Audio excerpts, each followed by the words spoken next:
حضور شیخ اعظم کی زندگی ایک کھلی کتاب، بے شک بے شک حق ہے۔ اندر والوں نے بھی وہی دیکھا جو باہر والوں نے دیکھا۔ سبحان اللہ۔ ایک دین کی خدمت میں پوری زندگی صرف کر دی، اپنی 50 سالہ ابتدائی زندگی کو اسی سیمانچل سے لے کر بنگال کے علاقے میں دین و سنت کی حفاظت کے لیے صرف کر دیا۔ میں تو کہتا ہوں بہت سے علاقے ایسے ہیں یہاں جہاں شیخ اعظم نہیں جا سکتے، آج بھی وہاں تو اس دور کے مجاہدوں سے میں کہتا ہوں کہ شیخ اعظم کو اتنوں کو سنی بنا گئے، آپ اس گاؤں میں جا کے لوگوں کو سنی بنا دو۔ سبحان اللہ۔ سجے ہوئے دسترخوان پر بیٹھ کر کھانا کھانا بڑا آسان ہے، جی جی دسترخوان لگانے والے سے پوچھو لگتا کیسے؟ جی بے شک سبحان اللہ۔ تو حضرات میں وہی کر رہا ہوں، وہی کرتا ہوں، وہی بولتا ہوں جو شیخ اعظم کو بولتے دیکھا، جو کرتے دیکھا، جو کہتے سنا۔ سبحان اللہ۔ کوئی اور بات نہیں کروں گا۔ شیخ اعظم نے بھی احقاق حق اقتال باطل پر پوری زندگی صرف کر دی، میں بھی اسی کام کو آگے آپ کے سامنے بڑھاؤں گا۔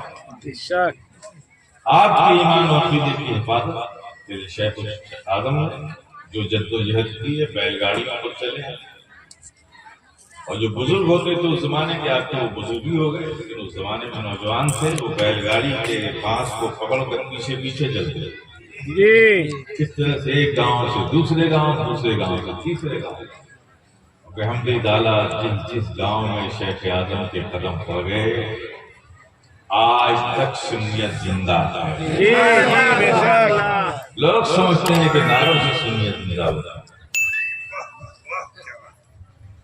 نعروں سے سنیت زندہ ہوتی تو وہابیت یہاں ہوتی ہی نہیں۔ ارے وہابیت کی بات تو چھوڑیے، شرک ہی نہیں ہوتا یہاں۔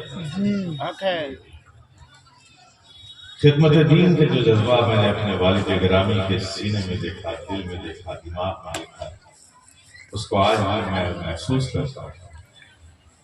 تو میں نے سوچا کہ وہی کام کیوں نہ کیا جائے جو شیخ اعظم کرتے۔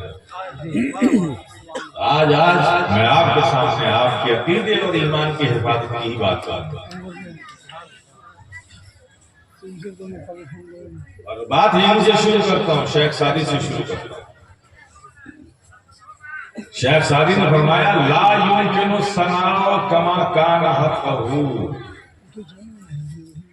آقا ممکن ہی نہیں ہے کہ کوئی آپ کی تعریف آپ کے حق کے مطابق کر سکے، یہ ممکن ہی نہیں۔ اور شیخ سعدی کی یہ بات عقیدت کی بولی نہیں ہے میرے پیارے، یہ حقیقت کی بولی ہے۔ سبحان اللہ۔ یہ حقیقت کی بولی ہے، عقیدت کی نہیں ہے۔ ممکن ہی نہیں ہے کہ جیسے میرے آقا کی شان ہے، جیسا ان کا حق ہے، اس حق کے مطابق کوئی آقا کی تعریف کر سکے۔ شیخ سعدی فرماتے ہیں ممکن ہی نہیں ہے۔ بس ہم تو اتنا جانتے ہیں، باقس خدا بزرگ ہوئی قصہ مختصر، خدا کے بعد زمین و آسمان میں جو بزرگ برتر ذات ہے، فرماتے ہیں آقا بس آپ کی ذات ہے۔ اب آئیے کھولتے ہیں اس کے، فرمایا ممکن ہی نہیں۔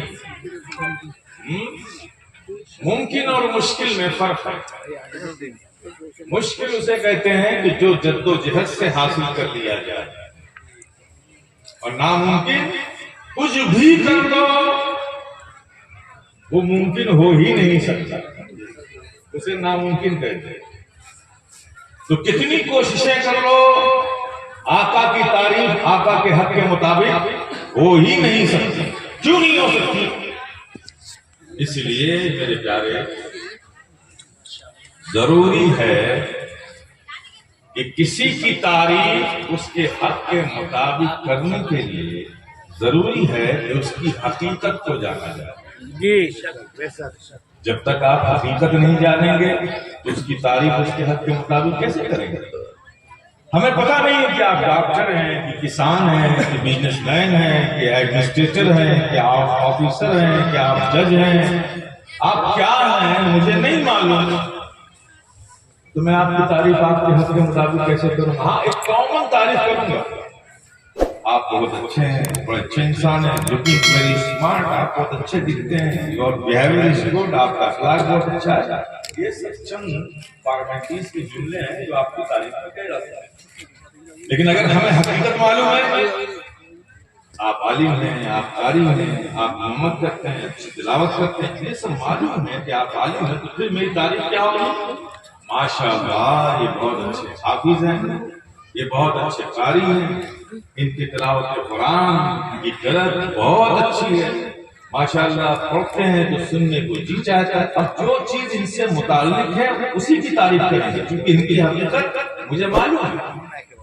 تو کسی کی تعریف اس کی حق کے مطابق کرنے کے لیے ضروری ہے کہ اس کی حقیقت کو جانا جائے. اب نبی کی تعریف نبی کے حق کے مطابق کرنے کے لیے ضروری ہے کہ نبی کی حقیقت کو جانا جائے. کس نے جانا ہے نبی کی حقیقت کو؟ کون جانے گا نبی کی حقیقت کو؟ کون جان سکے گا نبی کی حقیقت کو؟ میرے پیارے خیال ہوا تھا، خیال آیا کہ کوئی جانے نہ جانے ایک ضرور جانتے ہوں گے. وہ جانتے ہوں گے وہ جو بچپن میں ساتھ ہے، وہ جو جوانی میں ساتھ ہے، وہ جو ہجرت میں ساتھ ہے، وہ جو غار ثور میں ساتھ ہے، وہ جو آخری آرام گاہ میں بھی ساتھ ہوں گے، جنہیں دنیا افضل البشر بعد الانبیاء بالتحقیق سیدنا ابو بکر صدیق کہتی ہے. کوئی جانے نہ جانے خیال ہوا تھا کہ وہ ضرور جانتے ہوں گے، وہ ضرور جانتے ہوں گے. کون صدیق اکبر؟ وہ صدیق اکبر حضرت عمر فاروق فرماتے ہیں کہ میں پوری زندگی اس بات کی کوشش کرتا رہا کہ کوئی کام نبی فرمائیں اور ابو بکر سے پہلے میں اس کام کو کروں. حضرت عمر فاروق فرماتے ہیں کہ پوری زندگی میری گزر گئی لیکن ابو بکر نے مجھے اس کا موقع ہی نہیں دیا. جو نبی نے فرمایا سب سے پہلے ابو بکر نے کیا. وہ فرماتے ہیں کہ ایک شب رات میں نبی بیٹھے تھے اپنے اصحاب کے درمیان، واضح نصیحت فرمایا، اسی میں یہ بھی فرمایا کہ سنو، جو مسجد میں جھاڑو لگائے اور جھاڑو لگانے کے بعد جو مسجد میں خاک جمع ہو، اس خاک میں جتنے ذرے ہوں گے ہر ذرے کے بدلے اس کے اعمال میں نیکیاں لکھی جائیں گی. نبی نے فرمایا، حضرت عمر فاروق فرماتے ہیں کہ میں نے اس دن مکمل ارادہ کر دیا کہ آج نبی کے اس فرمان پر عمل سب سے پہلے میں کروں. لوگ تہجد میں حاضر ہو گئے تھے، حضرت عمر فاروق گئے اور فوراً واپس آئے. مسجد نبی میں چراغ معمول کر دیا گیا تھا، اندھیرا تھا. آپ نے دروازے کو کھولا، اندر جیسے ہی داخل ہوئے کسی سے ٹکرائے. پوچھا کون؟ سامنے سے آواز آئی، آپ کون؟ ایک دوسرے کی آواز سے دونوں نے پہچان کیا. سبحان اللہ. حضرت عمر فاروق نے صدیق اکبر سے فرمایا، ارے آپ کب آ گئے؟ میں تو سمجھا کہ میں پہلے آیا ہوں لیکن آپ کب آ گئے؟ سیدنا صدیق اکبر فرماتے ہیں میں گھر گیا ہی کب تھا جو واپس آتا. سبحان اللہ، سبحان اللہ. میں گھر گیا ہی کب تھا جو واپس آتا. وہ صدیق اکبر، وہ صدیق اکبر. نبی جب عشاء کے بعد واضح نصیحت فرمانے کے بعد آرام کے لیے اپنے حجرے مبارک میں جاتے تھے، گھر جاتے تھے، تو سیدنا صدیق اکبر ساتھ آتے. اور جب نبی گھر کے اندر داخل ہو جاتے تھے تو سیدنا صدیق اکبر گھر نہیں جاتے تھے، نبی کی چوکھٹ پر سر رکھ کر سو جاتے. کبھی اپنے رخسائی سے رخسار کو چوکھٹ پر رکھتے تھے، کبھی اس رخسار کو چوکھٹ پر رکھ کر رات گزار دیتے تھے. اور جیسے ہی دروازے پر آہٹ ہوتی تھی اٹھ کر بیٹھ گیا اور پھر نبی کے ساتھ ساتھ مسجد نبی چلے آیا. یہ صدیق اکبر کا معاملہ تھا. لوگوں نے پوچھا ہے صدیق اکبر لوگ گھر چلے جاتے ہیں آپ نبی کی چوکھٹ پر رات گزارتے ہیں یہ کیا معاملہ ہے؟ آئیے اس کی بات. ابو بکر کے عشق کو یہ گوارا ہی نہیں کہ نبی جب گھر کے اندر جائیں تو نبی کو آخری دیکھنے والا ابو بکر کے علاوہ کوئی اور ہو. جب نبی گھر سے باہر آئے تو پہلا دیکھنے والا ابو بکر کے علاوہ. ایسے سیدنا صدیق گمان تھا کہ کوئی جانے نہ جانے یہ نبی کی حقیقت کو ضرور جانتے ہوں گے. لیکن ان صدیق اکبر سے نبی فرماتے ہیں یا ابا بکر لم یعرفنی حقیقتا غیر ربی. اے ابو بکر تم میرے ساتھ رہے زیادہ تر لوگ بچپن میں ساتھ رہے جوانی میں ساتھ رہے اور تم آخری آرام گاہ میں میرے ساتھ رہو گے لیکن زیادہ یہ ساتھ رہنے سے یہ نہ سمجھ لینا کہ تم نے میری حقیقت بھی سمجھ لی. یا ابا بکر لم یعرفنی حقیقتا غیر ربی. اے ابو بکر میری حقیقت کو میرے رب کے سوا کسی نے نہیں جانا. سبحان اللہ. ایسے ابو بکر سے نبی فرماتے ہیں کہ میری حقیقت کو میرے رب کے سوا کسی نے نہیں جانا. اب ذرا رب کے سوا کو بھی ذرا غور کر لیجیے. نبی نے فرمایا رب کے سوا رب کے علاوہ کسی نے نہیں جانا.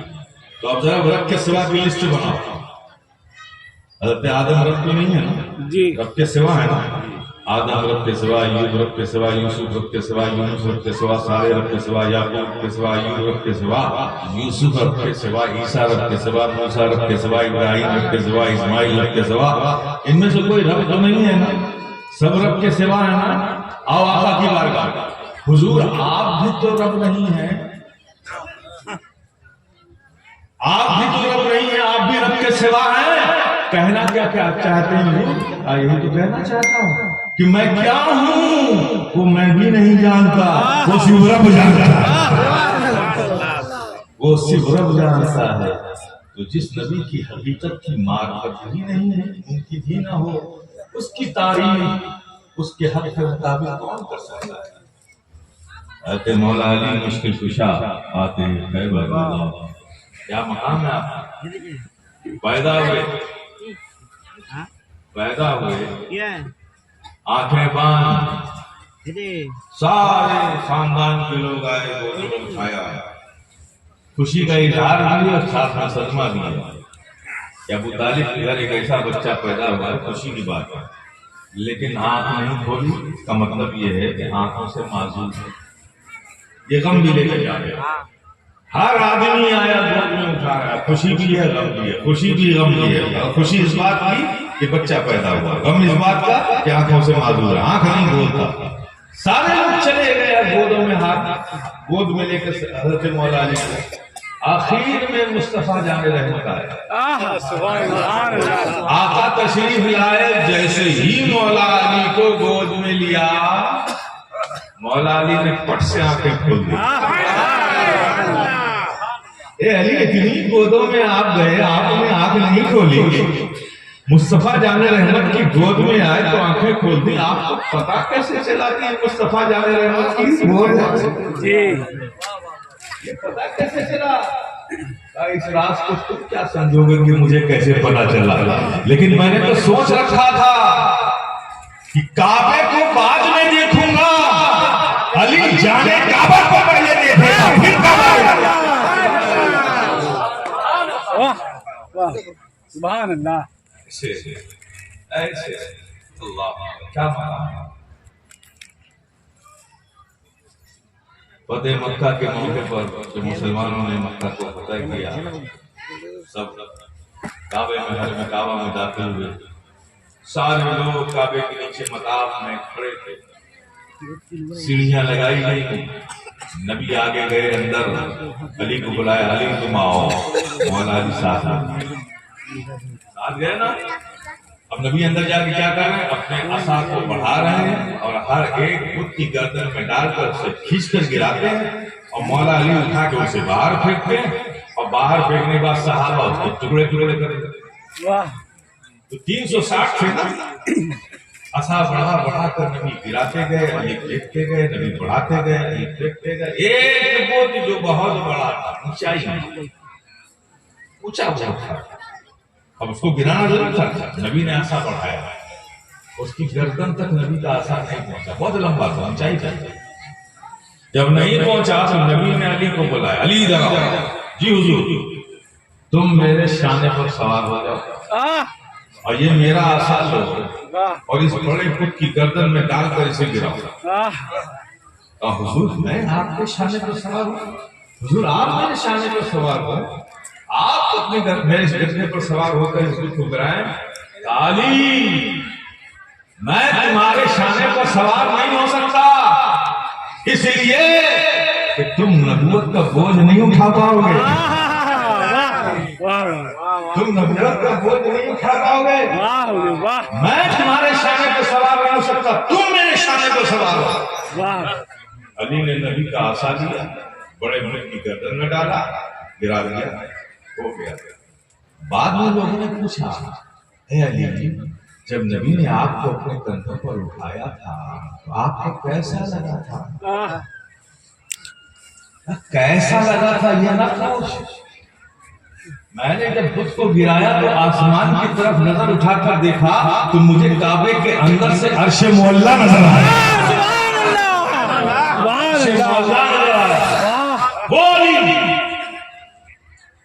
اس علی سے نبی کہتے ہیں, اے علی تم نے محمد رسول اللہ کو کبھی دیکھا ہے؟ آنکھ کھولی تو جس نے پہلے روئے زیبا نبی کا دیکھا. بت گراتے میں نبی کے ساتھ ایسے علی سے نبی پوچھ رہے ہیں تم نے دیکھا؟ یعنی جو تم دیکھ رہے ہو میری حقیقت نہیں ہے میرے پیارے. تو ایسے نبی کی تعریف ان کے حق کے مطابق کون کر سکتا ہے؟ اور آپ دیکھیے نا, قرآن کی آیت پڑھی جاتی ہے, اللہ و ملائکتہ یصلون علی النبی یا ایھا الذین آمنوا صلوا, اے ایمان والو تم بھی پڑھو. یہ کون کہہ رہا؟ رب فرما رہا. آپ پڑھنا شروع کرتے ہو, کیا کہتے ہو؟ اللہم صلی, اللہ کہتا ہے صلو تم پڑھو. آپ کیا کہتے ہو؟ اے اللہ اللہم صلی, اے اللہ تو بھیجے. یہ عجیب بات ہے.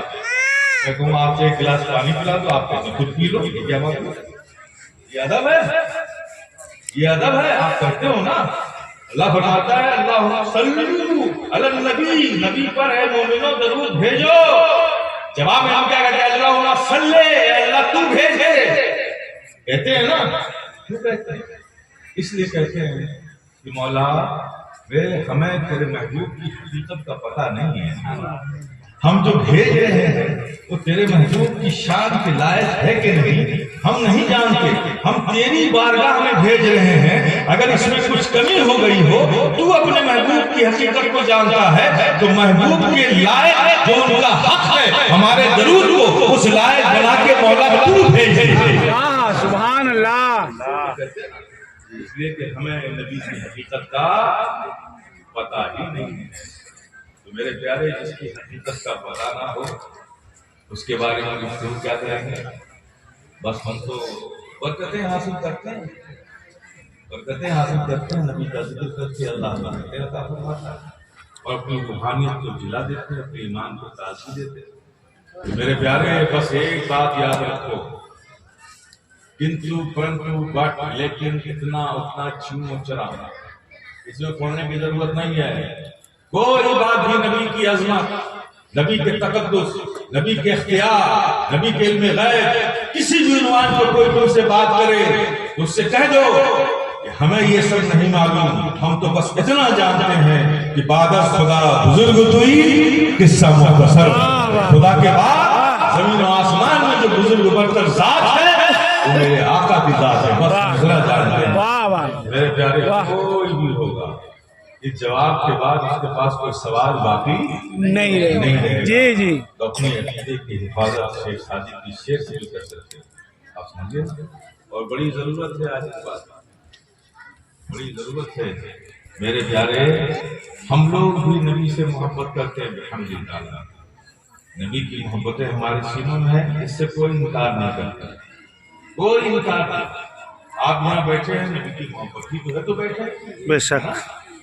لیکن میرے پیارے نبی کی محبتیں رکھ کر بھی ہم آج کیوں اتنا زوال کی طرف جا رہے ہیں؟ ہم مجلسیں بھی کر رہے ہیں، جلسے بھی کر رہے ہیں، ذکر نبی کی محفلیں بھی سماعت جا رہے ہیں، عید میلاد نبی کے جلوس بھی نکال رہے ہیں، نعرے رسالت یا رسول اللہ یا رسول اللہ کی صدائیں بلند کر رہے ہیں، سب کچھ تو کر رہے ہیں، پھر بھی ہم کیوں اتنا پستیوں کی طرف جا رہے ہیں؟ یہ غور کرنے کا مقام ہے پیارے.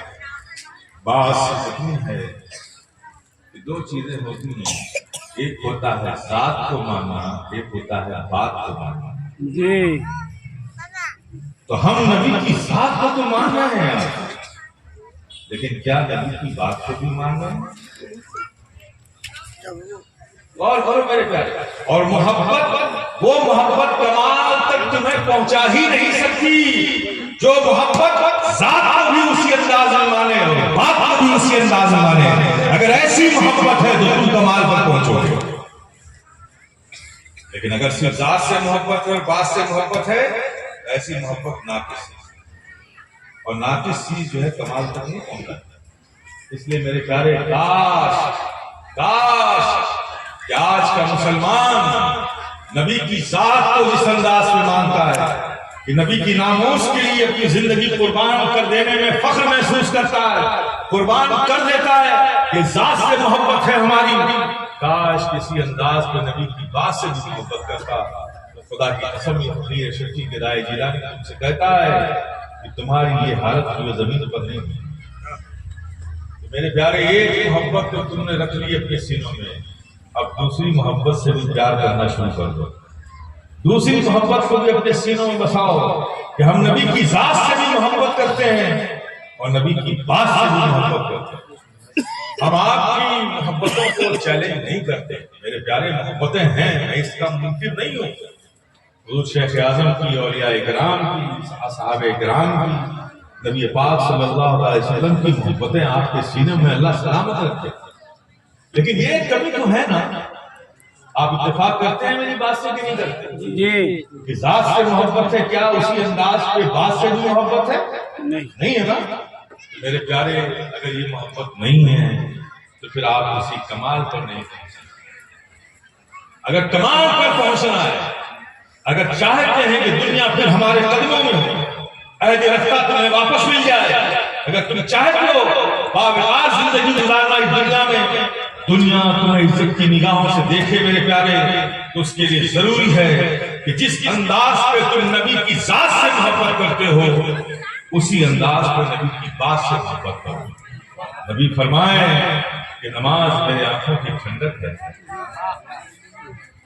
میرے پیارے جب نبی کو نماز سے ٹھنڈک ملتی ہے تو محبت کا تقاضا یہ ہے کہ پھر نماز پڑھ پڑھ کے آقا کے آنکھوں کو ٹھنڈک پہنچانے کا کام شروع کر دو. شروع کرو میرے پیارے. اور آج کے دور میں تو میں کہتا ہوں نماز فرض ہے، اعتبار فرضیت یہ سب پر فرض ہے. لنگڑا ہو، لولا ہو، رکشا چلانے والا ہو، سبزی بیچنے والا ہو، عالم ہو، محدث ہو، فقیہ ہو، مفسر ہو، ولی ہو، غوث ہو، قطب ہو، کسی بھی معیار کا زمین پر انسان ہو، سب پر فرض ہے. اس کی فرضیت کا ممکن صاحب ایمانی نہیں ہو سکتا. نہ پڑھنا یا آپ کو گنہگار بناتا، انکار کرنے سے ایمان چلا جائے. آپ سمجھ رہے ہیں اس چیز کو؟ لیکن میرے پیارے اس کے سوا دوسرے بھی اینگل سے دیکھو نماز کتنی بڑی ضرورت ہے ہماری. یہ اللہ نے ہمیں تحفے میں بھیجا ہے، یہ کتنی بڑی ضرورت ہے. میں ادھر ادھر کی جذباتی باتیں کروں آپ کو اس کا کوئی حاصل نہیں ملے گا میرے پیارے، جب تک کہ گراؤنڈ سے آپ اپنی زندگی میں تبدیلی نہیں لائیں. کتنی ضرورت ہے یہ نماز، آپ نے کبھی سوچا نہیں؟ کتنی بڑی نعمت ہے یہ نماز، اللہ نے اسے تحفے میں دیا ہے. آپ کو پتا ہے جب معراج کی شب آقا گئے تھے، جب قرب خاص میں پہنچے تو رب نے پوچھا آقا سے محبوب کیا لایا ہے؟ محبوب کیا لایا ہو؟ نبی نے کیا فرمایا؟ التحیات للہ والصلوات والطیبات، ہے نا؟ مولا میں تیری بندگی لایا ہوں، تیری اطاعت لایا ہوں، تیری وفاداری لایا ہوں۔ اور ہم نے کیا فرمایا کہ محبوب سلامتی ہو تم پر۔ اللہ نے کیا کہا کہ محبوب سلامتی ہو تم پر۔ پھر آقا نے کیا کہا فوراً؟ آپ مولا صرف مجھ پر ہی نہیں، وعلی عباد اللہ الصالحین، میرے صالح بندوں پر بھی سلامتی ہو۔ یہ کہا نا، بات ہو گئی۔ جب قرب خیاس میں گئے، راز و نیاز کی بات ہوئی، پھر نبی جب تشریف لانے لگے تو رب نے فرمایا محبوب جا رہے ہو اپنی امت میں لوگوں کو ہدایت کرنے کے لیے؟ مولا تیرے حکم سے جا رہا ہوں۔ کہا محبوب تم آئے تھے تو تم نے صالح بندوں کی بات کی تھی نا، اپنے امتی کی بات کی تھی نا، تو جا رہے ہو تو میری جانب سے اپنے امتیوں کے لیے یہ تحفہ دیتے جاؤ۔ یہ نماز رب نے تحفے میں بھیجی۔ اب اس کی برکتیں دیکھو کیا ہے۔ اللہ کے پیارے حبیب آقا مولا صلی اللہ تعالی علیہ وسلم ارشاد فرماتے ہیں کہ جب ایک بندہ نماز کے لیے کھڑا ہوتا ہے، ابھی اس نے اللہ اکبر نہیں کیا، کہنے ہی والا ہوتا ہے، رب ایک فرشتے کو حکم دیتا جاؤ اس کے اندر جتنے بھی گناہوں کی نجاستیں ہیں وہ سب اس سے الگ کر دو۔ اس سے پہلے کہ اللہ اکبر کہے فرشتہ آتا ہے اور ہمارے اندر جتنے بھی گناہ کی نجاستیں ہیں وہ ہم سے الگ کر لیتا ہے۔ اس لیے کہ ہم نے نماز کے لیے خود کو پاک رکھا، کپڑے کو بھی پاک رکھا، وضو کر کے اپنے آپ کو نماز کے لائق بنایا، لیکن یہ جو گناہ کی نجاستیں ہیں اس کو نکالنے پر ہمارا کوئی اختیار نہیں ہے، ہماری طاقت نہیں کہ اس کو ہم نکال سکیں۔ تو رب نے فرشتے کو حکم دیا جاؤ یہ مجھ پاک کی بارگاہ میں آ رہا ہے، جو یہ کر سکتا تھا پاکی کا اہتمام اس نے کر لیا، لیکن گناہوں کی نجاستیں نکالنے پر اس کو اختیار و قدرت نہیں ہے۔ تو فرشتے جاؤ اس کے اندر جتنے گناہ کی نجاستیں ہیں سب اس سے الگ کر لو، تاکہ یہ ظاہر و باطن دونوں اعتبار سے پاک ہو کر مجھ پاک کی بارگاہ میں حاضر ہو جائے۔ مجھ پاک کی بارگاہ میں حاضر ہو۔ فرشتہ آتا ہے ہماری نجاستوں کو ہم سے نکال دیتا ہے، اور جتنے گناہ ہیں ان کی کچھی بنا کے کنارے رکھ دیتا ہے۔ بندہ نماز میں مشغول ہو جاتا ہے، جب نماز سے فارغ ہوتا ہے تو فرشتہ کہتا ہے رب سے کہ مولا تیرے حکم سے میں نے اس کے گناہوں کو اس سے الگ کیا تھا، اب یہ نماز فارغ ہو چکا، اب اس کے ان گناہوں کا کیا کروں؟ رب کی رحمت مشیت الہی نے مسکرا کر کہتی ہے ارے فرشتوں جب الگ کر لیا ہے تو الگ ہی رہنے دو۔ سبحان اللہ، الگ کر لیا ہے تو الگ ہی رہنے دو۔ آپ اس حدیث کی روشنی میں آپ سوچیں کتنی ضرورت ہے۔ فجر پڑھ لیا، جو گناہ ہوئے الگ ہو گئے، اب فجر اور ظہر کے بیچ میں اگر کچھ خطا ہو گئی، ظہر پڑھ لی وہ باہر، ظہر و عصر کے درمیان کچھ گناہ ہو گئے، عصر پڑھ لی پھر باہر، عصر و مغرب کے درمیان اگر کچھ خطا ہو گئی پھر نکال کر باہر کر دیا گیا گناہوں کو، پھر آپ صاف مغرب و عشاء کے درمیان اگر کچھ خطا ہو گئی عشاء پڑھ لی پھر گناہ نکال لیے گئے، اب سو گئے آپ اور سونے کی حالت میں اگر موت آ گئی تو سب تو گناہ نکل گئے تھے، بیلنس میں تو کچھ گناہ تھا ہی نہیں، آپ پاک اور صاف ہو کر رب کی بارگاہ میں حاضر۔ کتنی عظیم نعمت ہے میرے پیارے، اور ہم نے اپنے آپ کو اس سے محروم کر رکھا ہے۔